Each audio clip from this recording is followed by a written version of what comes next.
Hi Bartonella buddies and fellow health-seeking humans. This video is not going to be as science focused, and I'm just going to talk about my feelings, and I have a lot of feelings, and so if any of those feelings make you upset, sad, triggered, annoyed, just stop watching. Don't watch the train wreck and then regret that you did it. It's midnight when I'm filming this, and I'm frustrated. I feel like this video has been a long time coming because I've been having a really hard time these past 2 months, and I've been, each time I think I figure something out. It's been a piece of the puzzle, but it hasn't been as big of a piece of the puzzle as I thought it was. What I like to do is I like to go, I figured it out, because I don't like uncertainty. That way I can stop thinking about it. I can have a reprieve of my distress, and then I have a few days of feeling happy, happier. And then I realized that that wasn't as big of the piece of the puzzle I was hoping for, and it starts all over again. So I was watching a YouTuber I follow, and she said, we as humans feel shame over so many things that we shouldn't feel shame over.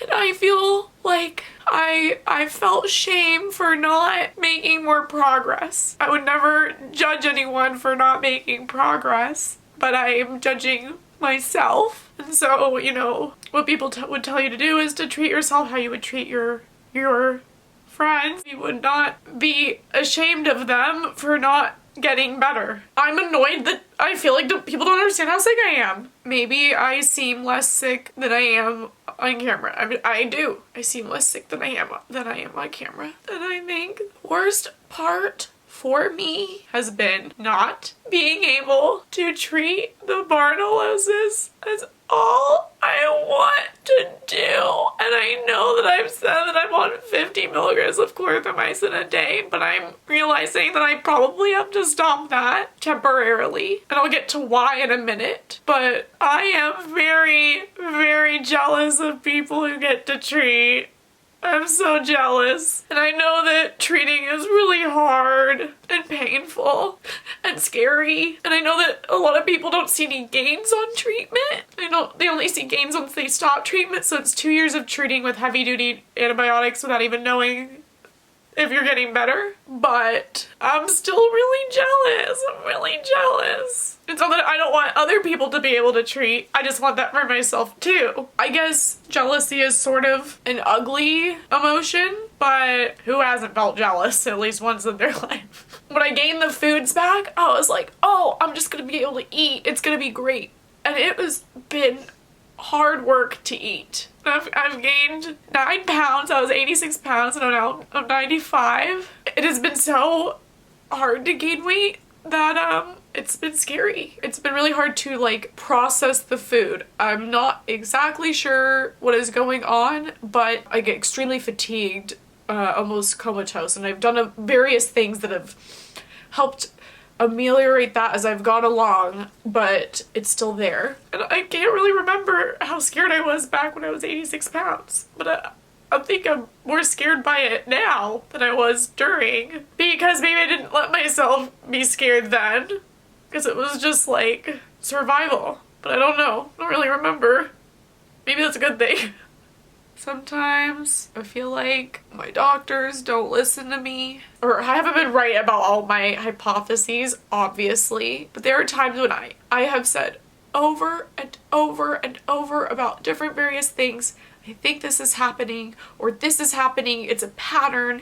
Does this pattern mean anything to you? Practitioners like to blame a lot of things on herxing. Oh, it's herxing. Oh, it's herxing. Like, when maybe it's an MCAS reaction, maybe it's a liver detoxification reaction, maybe it's some sort of other type of reaction that we don't have a name for, all gets blamed on herxing. And not only is that wrong, if they're wrong about it being herxing, if you write something off as herxing, how are you going to know something else is going wrong that might really need to be addressed? And so it's hard to evaluate how fair I am to my doctors, because when I'm doing well, I'm not mad at any of them. And when I'm doing poorly, I'm at least a little mad at least one of them.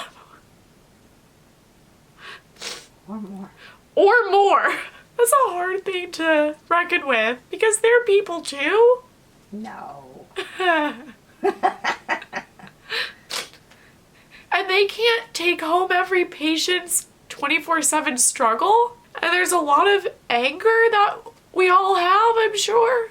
And a lot of it is misplaced. But what is the appropriate amount of anger towards your practitioner, and for what? And then also they have such a hard job. So I guess I really struggle with that. What's actually going on with me in terms of stopping the clarithromycin is with my MCAS, regardless of SIBO and SIFO, when I react, it's like the whole digestive tract just stops in its tracks. So even if you don't have an overgrowth of bacteria or archaea or fungi, everyone has a little fermentation in their small intestine, and that gets let out through your butthole.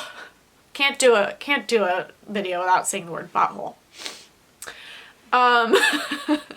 And if it's not, okay, like if you stepped into someone's butthole,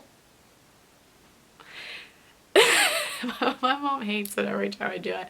Butthole. I don't hate butthole. Oh, you look at me like I'm crazy. Well, those are two separate issues. So if you stepped into someone's butthole, the amount of gases in their butthole would kill you. But your butthole doesn't kill you. So how does that happen? Well, the cells in your butthole are incredibly efficient at taking those gases and breaking them down into less toxic metabolites. Now, your small intestine, not so much. There's not supposed to be all those gases in there, and so the cells in the small intestine are less adept at taking those toxic gases that are toxic in excess and breaking them down. So my theory right now is that when I bloat by kicking up my mast cells, I have a histamine bucket. I can put in food, I can put in a little supplements, I can put in some medications, but fine, at some point it's going to overflow. So the clarithromycin is adding to that histamine bucket at only 50 milligrams a day, and I am bloating with distension. The GI tract feels like it just completely stops.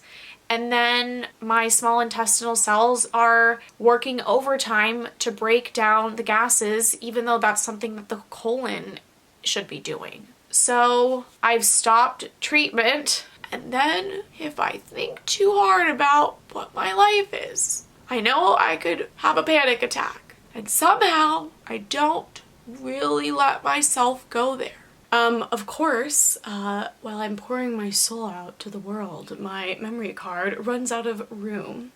And just wanted to show you that when I cry, my skin reacts to my tears.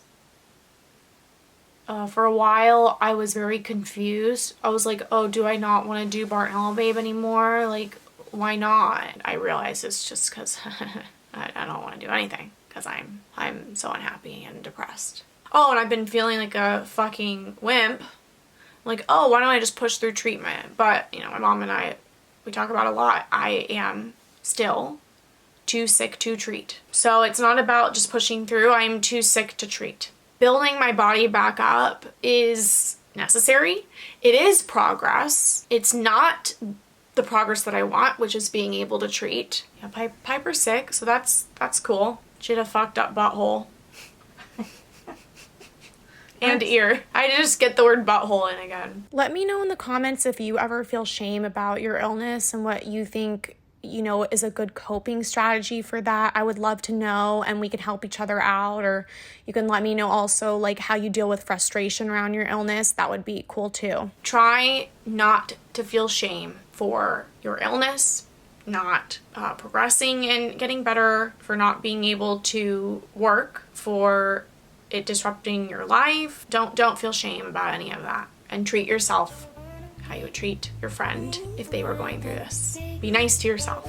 And I hope you're having a relatively good day or night whenever you're watching this.